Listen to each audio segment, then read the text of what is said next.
ஓட்டு போட போற பொண்ண ஒதுங்கி நிக்காத, கண்ட கண்ட சின்னங்கண்டு கலங்கி நிக்காத.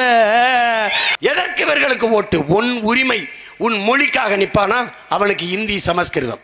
யார் இவன்? யாரு? சிவன் யார்? முருகன் யார்? திருமால் பெருமாள் நீர் யார்? அவன் எல்லாம் நம்ம ஓட்ட பிச்சை. என் சிவனை எடுத்துக்கிட்டு நீ கைலாயநாதர் சிவோ சிவோன்னு என்னத்தையே பண்ணிட்டு கிடக்குற. வா என் பழனிக்கு, வா என் திருச்செந்தூருக்கு ஒரு தடவை வா வா. எவனுமே உள்ள வர மாட்டான். இந்த பகுத்தறிவு திலகம் ஒருத்தர் இருந்தார், ஐயா கருணாநிதி, மஞ்சத்துண்டு மடாதிபதி. அவர் என்ன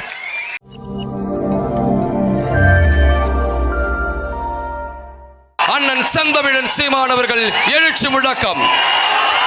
ஒரே நாடு, ஒரே தேர்தல், ஒரே மொழி, ஒரே கல்விக் கொள்கை, ஒரே ரேஷன் கார்டு, எல்லாம் ஒரே. கன்னியாகுமரியிலிருந்து காஷ்மீர் வரைக்கும் கார் ஓடும், ஆனால் நீர் ஓடாது. இதுதான் இந்த நாட்டில் இருக்கிற இன்றைய நிலை. இந்த பிள்ளைகளை நம்பாது. வந்தவன் போனவனுக்கெல்லாம் ஓட்டை போட்டு நாட்டை கொடுத்துட்டு நிற்கும். இத்தனை கூட்டம் அறிவார்ந்த என் மக்கள் ஒரே ஒரு கேள்வி கேட்குறோம், அம்மையன், இந்த பிஜேபி தமிழ்நாட்டுக்கு எதுக்கு? இந்த காங்கிரஸ் கட்சி எதுக்கு? காங்கிரஸ் கட்சி எதுக்கு? எதுக்கு? நான் கேட்கறதுக்கு பதில் சொல்லு. ஒரு இடத்தில் உனக்காக அவர்கள் நின்றார்கள், நிற்பார்கள் என்று சொல்லு.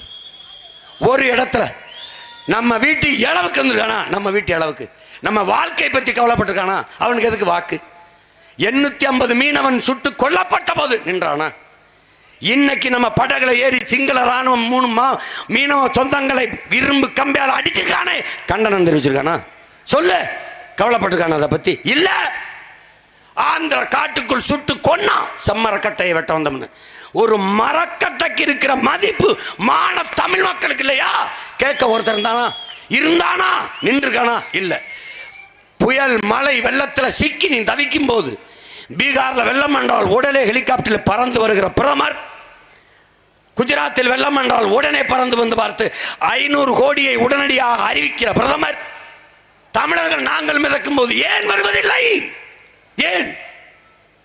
தூத்துக்குடி துப்பாக்கி சூட்டில் செத்த 15 பேருக்கு ஒரு வார்த்தை செய்தி இவர்கள் பதிவு செய்தது உண்டா? உண்டா? சொல்லு. 400க்கு மேற்பட்ட விவசாயி செத்தான், விஷம் அருந்தி செத்தான், தூக்கில தொங்கி செத்தான். இது தேசத்தின் துயரம் என்று சொல்லி இதை தடுக்க நான் உரிய நடவடிக்கை எடுப்பேன் என்று ஒரு ஒப்புக்காவது வார்த்தை பார்த்தது உண்டா? செத்து 250 மீனவன் விழுந்தானே, புணமாக விழுந்த நெத்தி பொட்டில் வைக்க ஒத்த ரூபாய் நிவாரணம் இவர்கள் கொடுத்தது உண்டா? எதுக்கு அவனுக்கு ஓட்டு நீ போட போற? எதுக்கு போட போற? எதுக்கு? மான ரோசம் சூடு சொரண வெக்கம் ஏதாவது இருக்கா உனக்கு? ஒரு சொட்டு தண்ணி தர முடியாதுங்கிறான் கன்னடன் தமிழனுக்கு. அந்த நாட்டின் முதலமைச்சர், உயர்ந்த பதவியில் இருக்க முதலமைச்சர் சீதாராமையா, சிவகுமார் தர முடியாது என்கிறார்கள். தம்பி அண்ணாமலையின் நிலைப்பாடு என்ன? பாரதிய ஜனதா கட்சி தமிழ்நாட்டு கட்சியினுடைய நிலைப்பாடு என்னது? அங்கே இருக்கிற பாரதிய ஜனதா சொல்லுமா, மேகதாதில் அணை கட்டியே தீர்வேன், காங்கிரஸ் கட்டியே தீர வேண்டும் பாரதிய ஜனதா. அப்போ எதற்கு இவர்களுக்கு ஓட்டு? உன் உரிமை, உன் மொழிக்காக நிப்பானா அவனுக்கு இந்தி சமஸ்கிருதம். உன் தாய்மொழி தமிழ், உலகத்தின் மூத்த மொழி, 50,000 ஆண்டுகளுக்கு மூத்த மொழியின் மகன் நீ. அவன் 500 ஆண்டுகளை தொடாத இந்தி. ஏன் உனக்கு அந்த திமிர் வரல? உனக்கு பெருமிதம் வரல? யார் இவன்? யாரு? சிவன் யார்? முருகன் யார்? திருமால் பெருமாள் நீர் யார்? அவன் தமிழன், தமிழ் இறை. ஆண்டாள் பாடினால திருமாலை, அந்த பாசுரம் எந்த மொழியில் பாடப்பட்டது?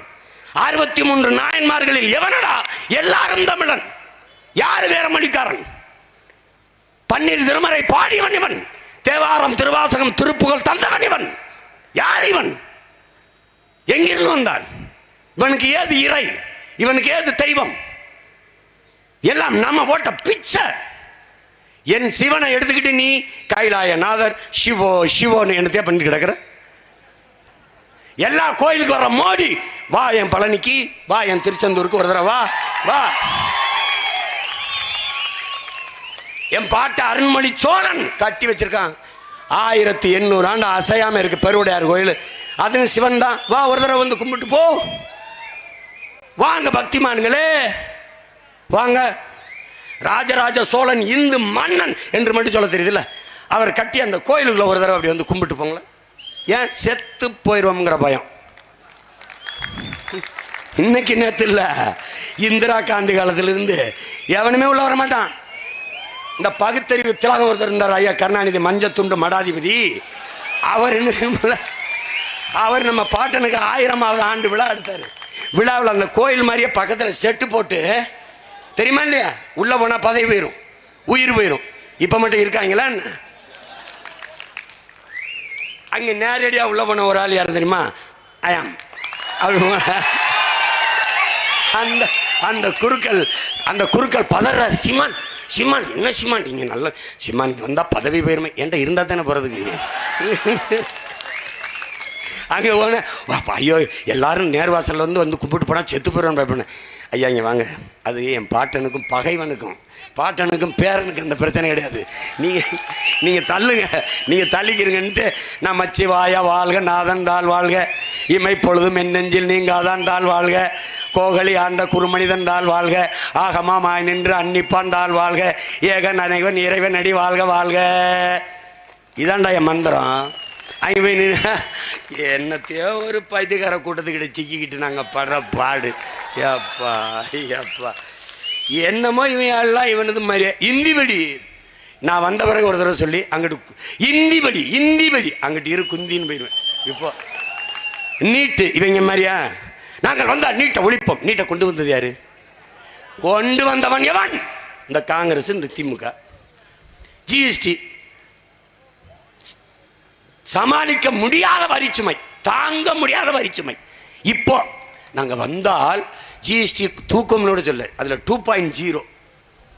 அது என்னடா அர்த்தம்? என்னடா ஒரு 2.0 பிடிச்சி அழுகிறீங்க? என்னது அது ஜிஎஸ்டி? இவங்க எப்படிப்பட்ட ஆளுகன்னு பாரு. என்னன்னு நீ அமைப்பு அடிப்படையில் பேசின அரசியல் மாற்றம்லாம் என்னன்னு பாரு. இப்போ பாரு, தேர்தல் வரும்போது சிலிண்டர் விலை 200 குறையுது. தேர்தல் வரும்போது கச்சத்தீவு ஆமாம் கச்சத்தீவு ஆமாம் 10 ஆண்டு நாங்கள் கோமாவில் படுத்துக்கிட்டு இருந்தோம். கச்சத்தீவை மீட்கணும் கச்சத்தீவை மீட்கணும். இப்போ தேர்தல் வரும்போது ஆசிரியர்கள் போராட்டம். எத்தனை வருஷம்? பல வருஷம் போராட்டம். அந்த போராட்டத்தில் நானும் பங்கேற்றேன், எதிர்க்கட்சி தலைவருக்கும் ஐயா ஸ்டாலினும் பங்கேற்றாங்க. நான் வந்தால், ஆட்சிக்கு வந்தால் உங்கள் கோரிக்கைகளை நிறைவேற்றலை. இப்போ ஆசிரியர் பெருமக்கள் பிரச்சனையை நான் பேசணுன்னே சீமானுக்கு ஓட்டு விழுந்துருமோ ஆசிரியர்லாம், ஏன்னா அவன் தான் வாக்குச்சாவடி முகவராக போவான். அப்போ அவன் ஓட்டு அவனுக்கு போட்டுவாங்களோ, அவன் குடும்பம் அப்படின்னு பயந்துக்கிட்டு, நான் எம்பி தேர்தலை வென்று வந்தால், நாங்கள் வந்தால் நிதிநிலை சரியாகிவிடும், நாங்கள் ஆசிரியர் கோரிக்கையை ஏற்போம். எப்படி இருக்கு? தேர்தல் வரும்போது ஒரு பெரும் காதல் வரும்பார் நம்ம மேலே, ரொம்ப அன்பு கொண்டு வருவாங்க, ரொம்ப காதலிப்பாங்க, அப்படியே பறந்துடுவாங்க. திடீர்னு இந்த பாசங்களெல்லாம் கொட்டுவாங்க. இதுக்கு பேர் என்ன தெரியுமா?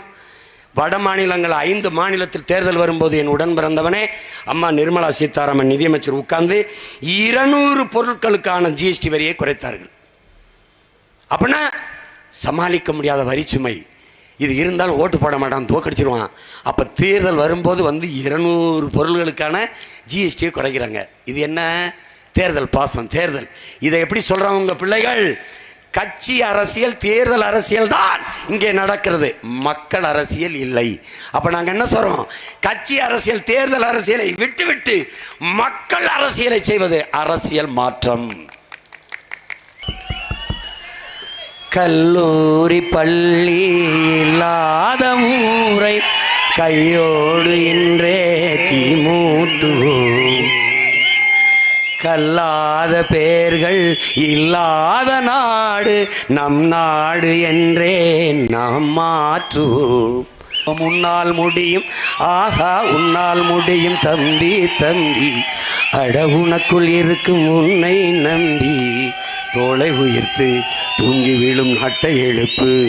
ஓட்டு போட போற பொண்ண ஒதுங்கி நிக்காத, கண்ட கண்ட சின்னங்கண்டு கலங்கி நிற்காத, உழைக்கு மக்கள் சின்னம் இந்த ஒலி வாங்கி சின்னம், ஏன் உழைக்கு மக்கள் சின்னம் இந்த ஒலி வாங்கி சின்னம். நாள்தோறும் பாடுபட்டோம் ஆனாலும் துன்பப்பட்டோம், யாரார்க்கோ ஓட்ட போட்டோம் ஓட்டாண்டி ஆகிப்பிட்டோம். இந்த நிலம் மாற நான் வேற என்ன கூற, ஓட்டு போட போற பொண்ண ஒதுங்கி நிக்காத, கண்ட கண்ட சின்னங்கண்டு கலங்கி நிக்காத.